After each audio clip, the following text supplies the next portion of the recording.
गंदा है लेकिन हो रहा धंधा है। पैसों के आगे ईमान कितना मंदा है। लहू की दलाली के आगे मर रहा इंसान।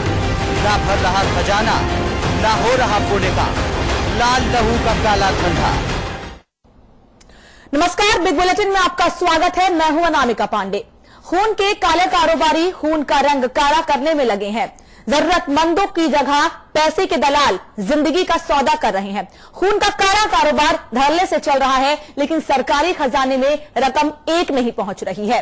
अब सवाल यह है कि इस कारोबार में किस किस का हाथ है और इस पर लगाम कैसे लगेगी।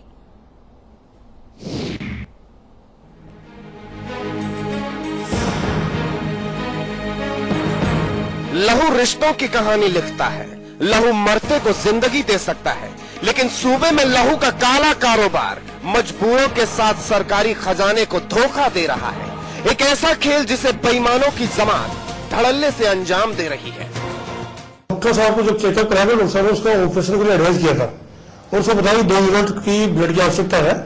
तो ब्लड के लिए वो बोली मैं गरीब आदमी हूँ, मेरे पास व्यवस्था नहीं है ब्लड की। तो वहाँ एक वोट बैंक के गेट में खड़ी हुई थी लड़ी, तो ये 5 जॉन नाम का व्यक्ति मिला और उससे बातचीत की क्या बात है। तो उसने कहा कि मेरे को 2 यूनिट ब्लड चाहिए, मेरा ब्लड देना कोई नहीं है। तो उसने कहा बाजार में तो 7,000 रुपये पर यूनिट के हिसाब से आपको ब्लड मिलेगा और मैं आपको 6,000 में 2 यूनिट उपलब्ध करा दूंगा। 14 तारीख से भर्ती है और क्या नाम से हॉस्पिटल गए थे, सरकारी हॉस्पिटल। क्या नाम जो मैंने ब्लड दिया तो उन्होंने 850 रुपये की रसीद भी काटी और ब्लड दे दिया। 850 रुपये दी। कोटा हो या राजधानी के सभी बड़े अस्पताल, सरकारी हो या गैर सरकारी, दोनों ही जगह खून के दलाल अपना जाल बिछाए बैठे हैं। कई हजारों के भाव में खून की खरीद फरोख्त होती है, लेकिन पैसा फिर भी सरकारी खजाने में जमा नहीं होता है। इस तरह की घटना अगर कहीं पर भी होती है, चाहे वो जयपुर के SMS हॉस्पिटल हो, चाहे कोटा के MBS हॉस्पिटल हो, ये निंदनीय घटना है। और मैं इस टीवी के माध्यम से जो भी जितने भी पुलिस अधिकारी हैं उस क्षेत्र के, उनसे निवेदन करूंगा कि ऐसे जो गिरोह है उनको जो सादा वेश में पुलिस तैनात करके और उनके खिलाफ सख्ती से कार्रवाई करें। देखिए, जो खून के दलाल है वो सिर्फ SMS या कोटा के हॉस्पिटल में सक्रिय नहीं है, सभी जगह सक्रिय है, जो समय समय पर मीडिया के माध्यम से संज्ञान में लाया जाता है। और सबसे बड़ी बात यह है कि जो ब्लड बैंक्स बने हुए हॉस्पिटल्स में, उनके पास पूरा डेटा बैंक होता है। उसके बावजूद गरीब आदमी जब अपने खून के लिए मांग करता है तो उससे वहां से टरकाया जाता है। ऐसी अवस्था में ऐसे दलाल सक्रिय होते हैं। गरीब खून की एक बूंद के बगैर दम तोड़ देता है और खून के चंद खरीदार पैसों की बदौलत अपनी जान बचाने में कामयाब हो जाते हैं। और इन सब के बीच वो बिचौलिए हालात और हकीकत को मजबूर बनाने में लगे हैं। ब्यूरो रिपोर्ट के साथ ब्रजेश सिंह, समाचार प्लस।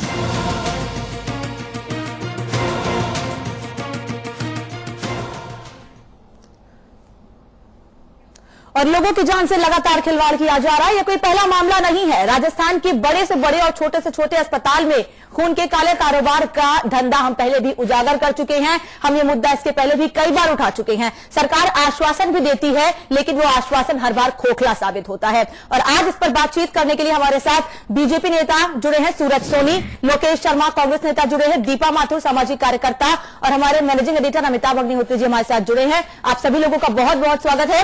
सूरज जी, सरकार की नाक के नीचे ये काला कारोबार चल रहा है, सरकार को पता भी नहीं है और अब जब ये मामला सामने आ रहा है, कहा जा रहा है कि अब कार्रवाई की जाएगी। क्या इसके पहले कोई कार्रवाई की गई तो अभी तक सामने क्यों नहीं आई?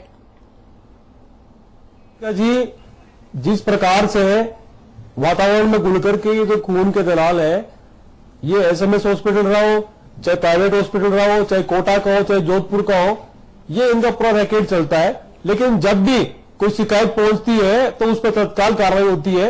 नवंबर 2014 में एक बड़ा मामला SMS में आया था और उसके बाद में जो समीक्षा बैठक हुई उसमें मौजूद था और हमने सरकार के स्तर पर सुझाव दिए थे कि क्यों न सैटेलाइट हॉस्पिटल में हॉस्पिटल के स्तर पे ब्लड बैंकों की शाखा स्थापित की जाए और हमने लागू भी की है। जयपुरिया में भी 10 दिन पहले लागू किया, तो अभी तक दिखाई क्यों नहीं पड़ रहा है? कोटा में ऐसा मामला सामने क्यों आ रहा है?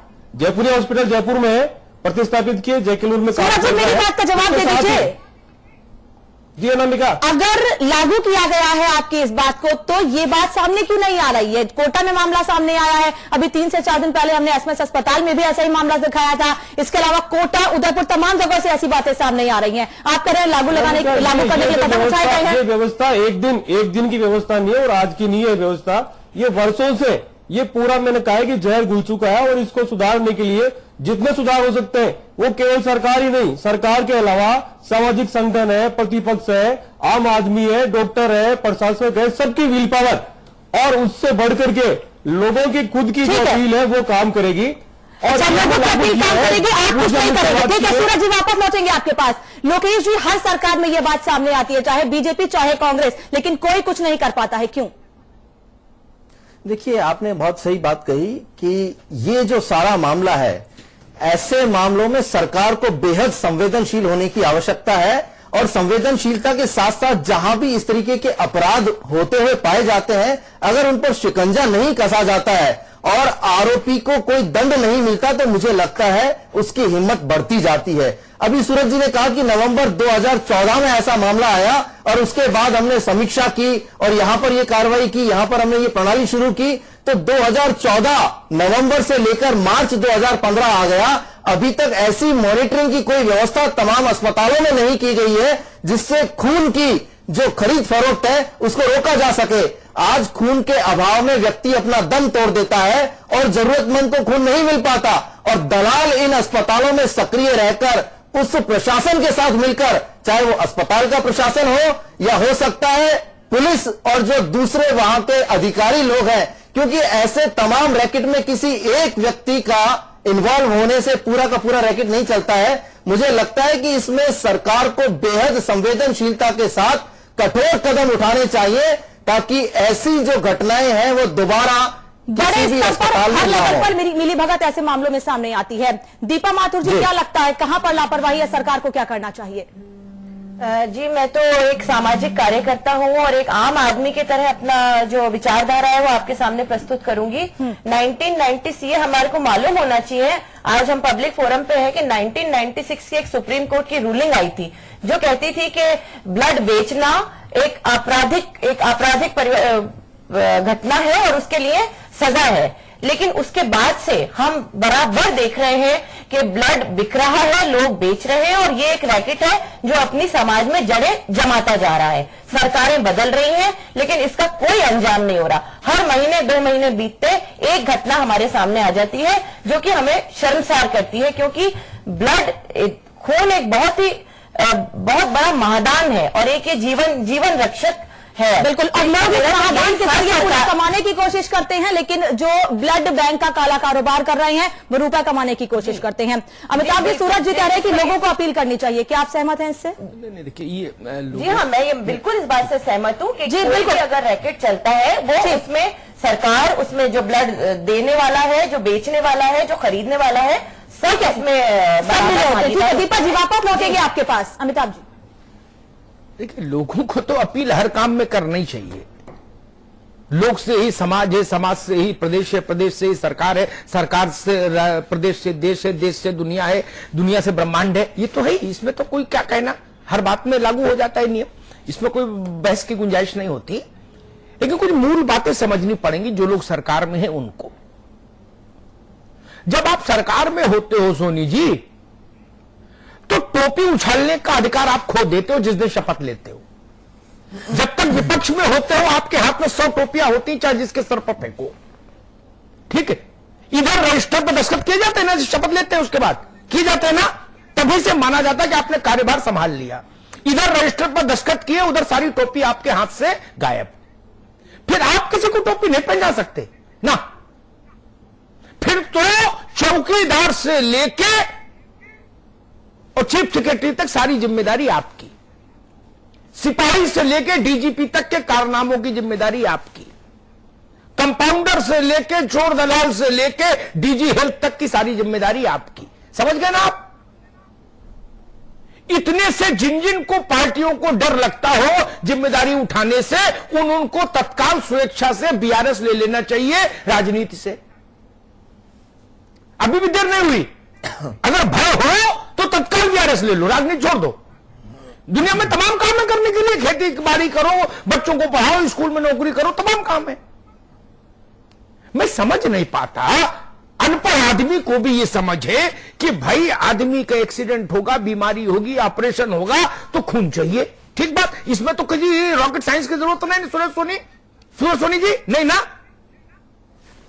खून कम है, जरूरत ज्यादा है, यह भी सबको पता है। इसके लिए हेल्थ मिनिस्टर की जरूरत नहीं हमको, यह भी सबको पता है। तो जिसकी मांग ज्यादा है और आपूर्ति कम है, उसमें काले धंधे की गुंजाइश हमेशा रहेगी।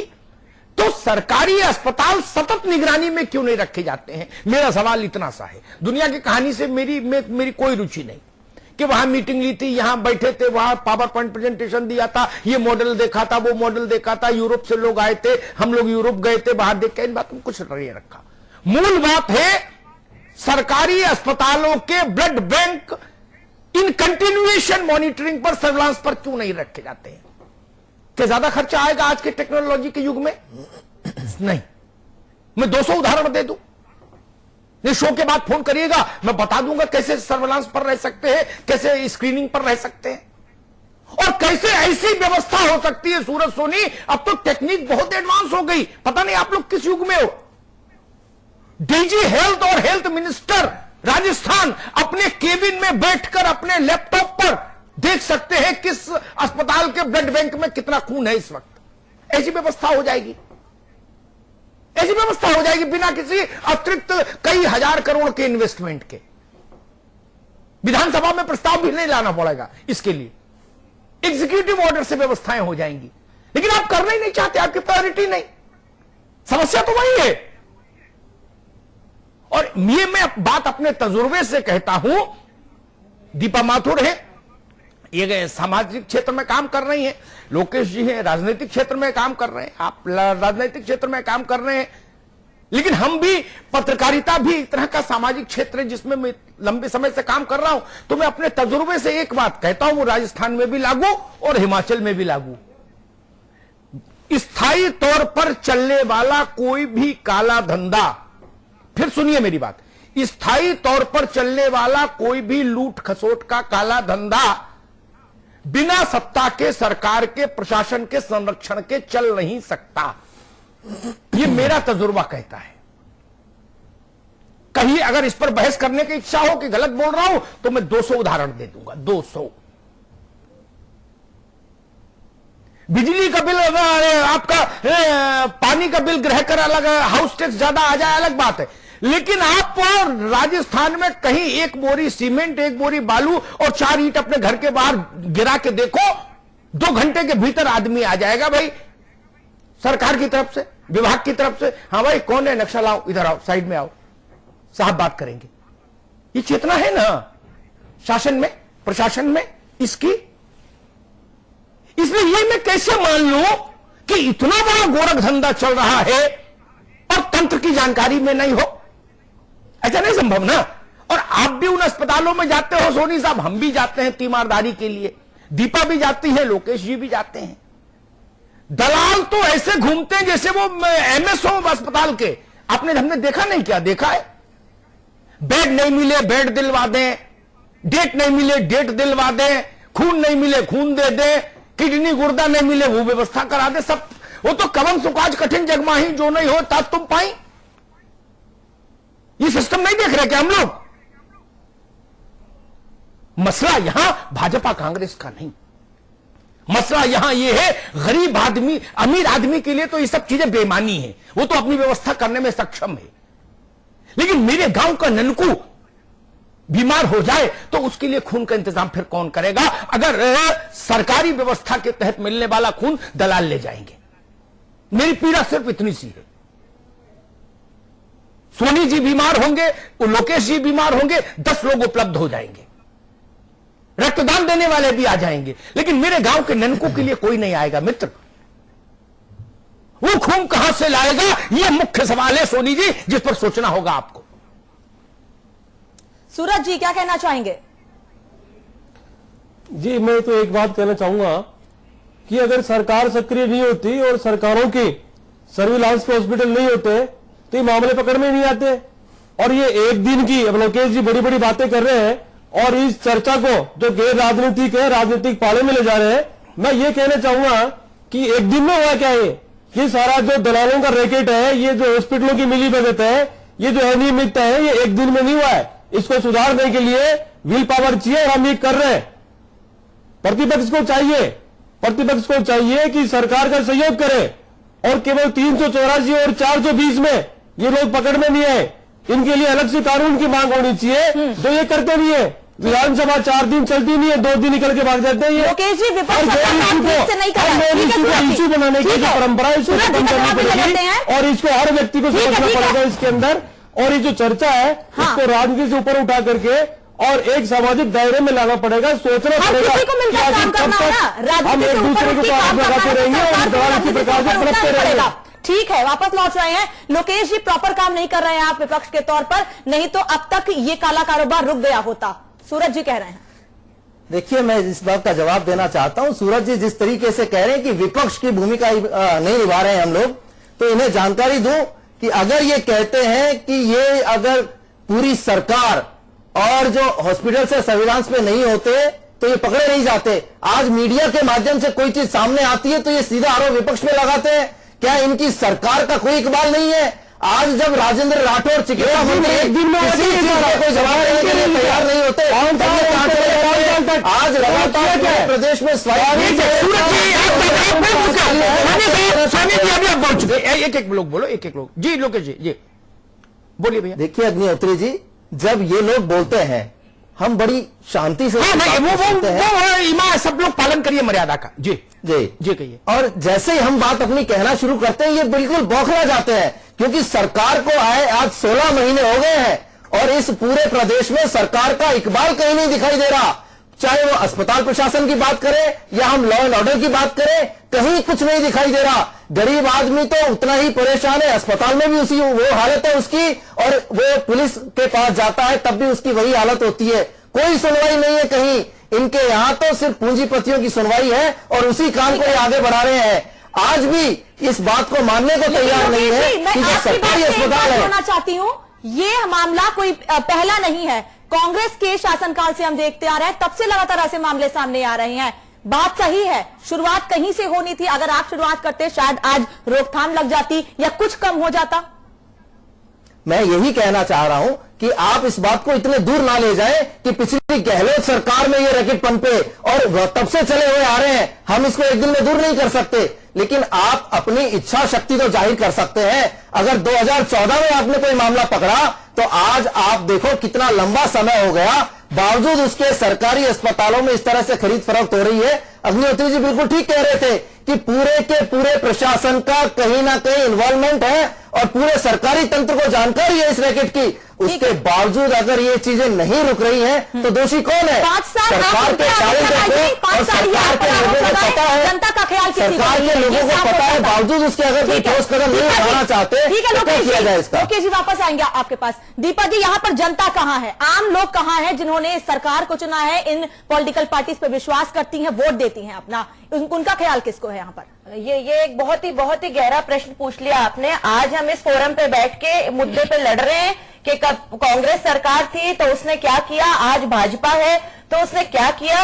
लेकिन क्या कांग्रेस ने, क्या भाजपा ने सोचा कि ब्लड के अभाव में जो लोग मर रहे हैं, क्या आज हमने उस मुद्दे पे बात की?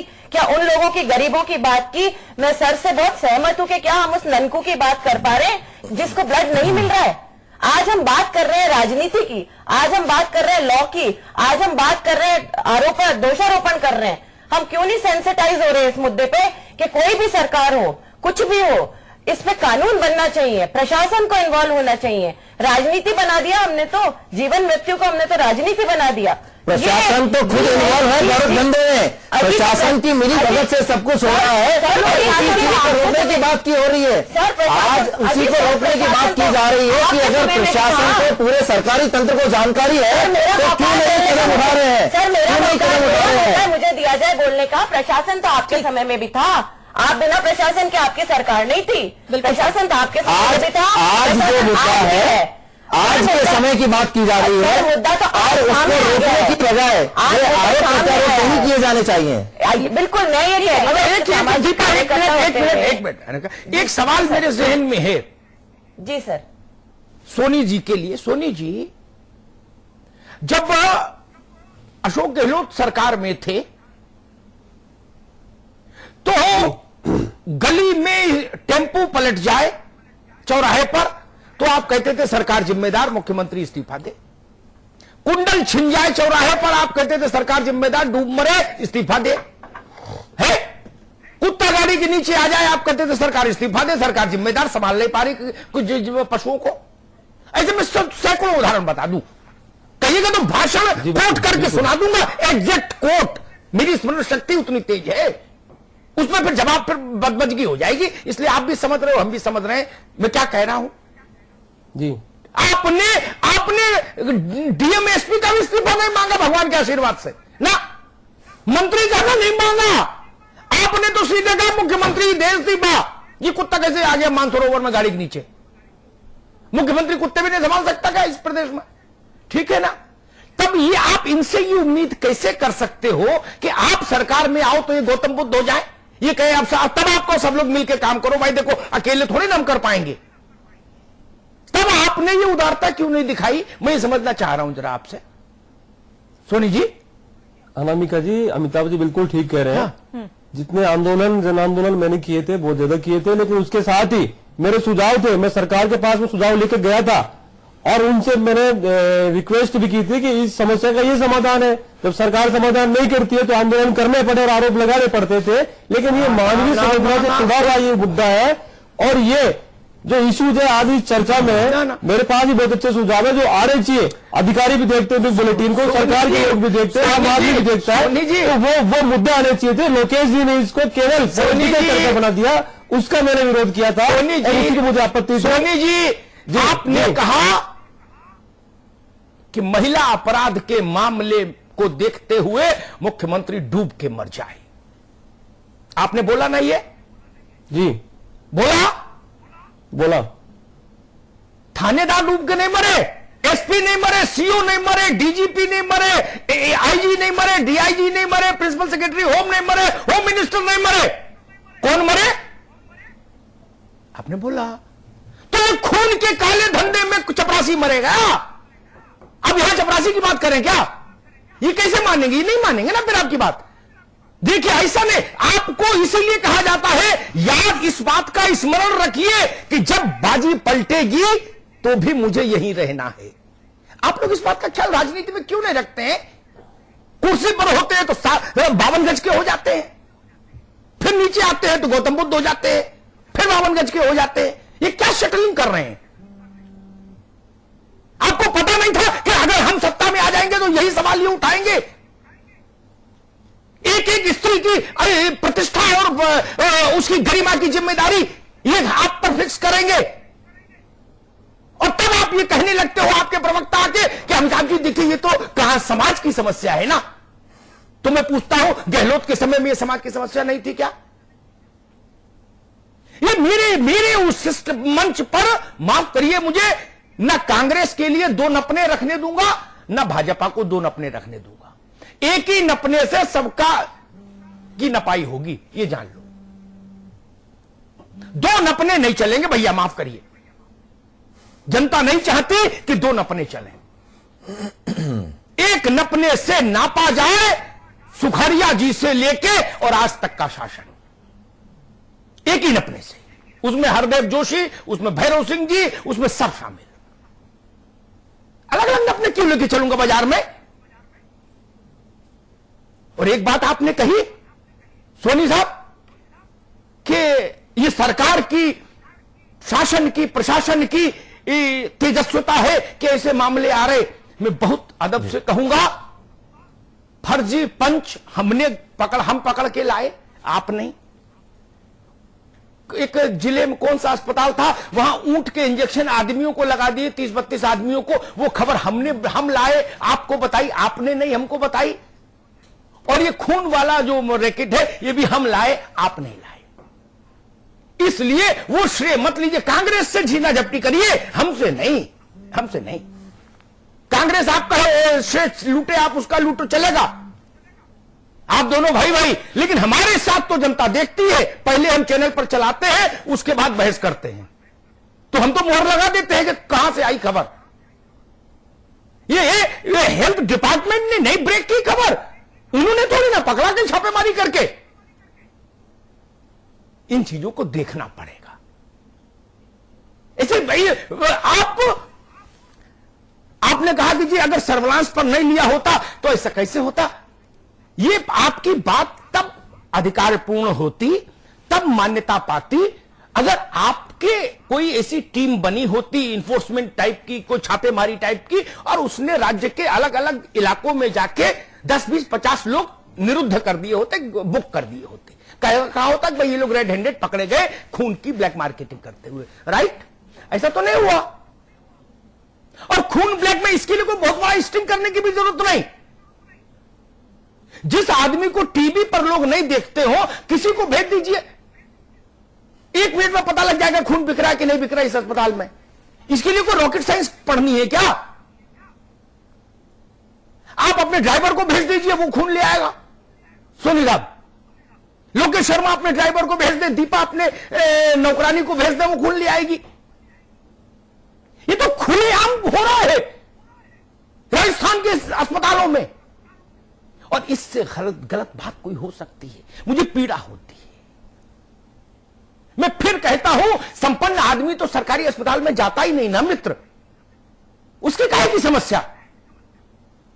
और प्रभावशाली आदमी जाएगा तो एमएस खुद खून जुटाएगा, नहीं तो अपना देगा, अगर नौकरी करनी है उसको तो ठीक है ना। नहीं तो एमएस का खून रक्तदान में शामिल कर लिया जाएगा जबरदस्ती। गरीब के लिए क्या क्या उपचार है, उसके पास तो इतना पैसा भी नहीं। वो तो यही सोच के आया कि भाई सरकारी अस्पताल है, यहां दवा मेरी मुफ्त होगी, मेरा इलाज मुफ्त होगा, और डॉक्टरों की कृपा से, सरकार की कृपा से मैं जीवन दान लेके वापस जाऊंगा। वहां अगर ये स्थिति पैदा हो जाए तो हम सबके लिए दुखद होनी चाहिए ना। ये पार्टी का मसला ही नहीं होना चाहिए। मैं आपकी बात से सहमत हूं, लेकिन आप इसको क्लेम नहीं कर सकते, आप निवेदन कर सकते हैं। अब क्योंकि आपने भी अपने विपक्ष के कार्यकाल में वो आचरण नहीं किया जो करना चाहिए था, इसलिए आप अधिकारपूर्वक नहीं कह सकते अब विपक्षी पार्टी से। हां, मैं आपकी इस बात से मोटे तौर पर सहमत हूं, पूरे समाज को, समाज की जो कुरीतियां हैं उनसे लड़ना चाहिए। लेकिन सोनी साहब, टू बी वेरी फ्रैंक, आज दीपा माथुर जाएं सवाई मानसिंह अस्पताल में एसएमएस में, और ये वहां ब्लड बैंक में किसी दलाल से उलझ जाए, इनकी सुरक्षा को खतरा हो जाएगा। आप समझ रहे ना? घर तक इनकी गाड़ी का पीछा होगा, और अगले दिन जब ये सब्जी लेने निकलेंगी तो कोई उनके ऊपर एसिड फेंकने की कोशिश करेगा। इसलिए सरकार की जरूरत है, इसलिए प्रशासन की जरूरत है। ये काम लोकेश शर्मा से नहीं होगा, दीपा माथुर से नहीं होगा, ये सूरज सोनी से भी नहीं होगा। इसलिए तो प्रशासन की जरूरत होती है। आप खुद सोचिए ना, डकैतों से समाज लड़ लेगा क्या? समाज आपको सूचना दे सकता है, आपको बता सकता है कि माई बाप यहां ये ब्लड बिक रहा है, यहां दलाल सक्रिय है। आप दरवाजे खोलिए सूचना के, सूचना तो हम ही आपको बहुत देते हैं, उन्हीं पर कार्रवाई कर दीजिए तो जय जय हो जाए। आज एसएमएस हॉस्पिटल जयपुर में, प्रदेश का सबसे बड़ा अस्पताल, वहां संविदा कर्मचारी हड़ताल पर चले गए। आपको पता है मरीजों की स्थिति क्या हुई? पूरा अस्पताल का ढांचा चरमरा गया, पता है ना सोनी साहब? सूबे भर से आदमी वहां आता है निरोग होने की कामना लेकर। क्या ऐसे मसले पर तत्काल कदम नहीं उठना चाहिए था? अस्पताल की व्यवस्था तो कम से कम नहीं चरमराए, होटल की व्यवस्था चरमरा जाए, क्लब की व्यवस्था चरमरा जाए, नुकसान नहीं ज्यादा। प्रदेश का सबसे बड़ा अस्पताल, वहां की व्यवस्था पंगु हो गई। अब इसमें भी विपक्ष क्या कर लेगा? ये थोड़ी ना संविदा कर्मियों को अपनी जेब से पैसा बांट देंगे, न दीपा माथुर बांट देंगी। इसलिए मैं कहता हूं, प्रशासन मुख्य भूमिका में होता है, सरकार मुख्य भूमिका में होती है, केंद्रीय भूमिका में तंत्र होता है, बाकी सब लोग सब्सिडियरी रोल्स में रहते हैं, जिसमें मीडिया भी शामिल है। आपका किसी संवाददाता से ये उम्मीद करते हैं कि वो दलालों के गिरोह में जाके उनके हाथ से थैली छीन ले? और थैली छीनने के बाद अपने पेट में चाकू का घाव लेके वापस आए? नहीं ना। इसलिए प्रशासन की जरूरत है। मेरा निवेदन है, इसको गंभीरता से लीजिए। ये जिंदगी का सबसे अनमोल तोहफा है, कम से कम ये बाजार में नहीं बिकना चाहिए। बहुत बहुत धन्यवाद। और हर बार की तरह जैसे हमने आज ये मुद्दा उठाया, हमें ये खबर दिखाई, हम दर्शकों से वादा करते हैं हर बार की तरह हमेशा हम ऐसे मुद्दों को, ऐसी बातों को उठाते रहेंगे। श्रेय चाहे सरकार लेने की कोशिश करे, लेकिन समाचार प्लस हमेशा ऐसे मुद्दों को, सरकार की जो लापरवाही है और जनता के ऐसे मुद्दों को उठाने की कोशिश हमेशा करता रहेगा। दीपा जी आपका, लोकेश जी आपका, सूरज जी आपका, अमिताभ जी आपका बहुत बहुत धन्यवाद जुड़ने के लिए, चर्चा में शामिल होने के लिए। समाचार प्लस पर खबरें लगातार जारी हैं।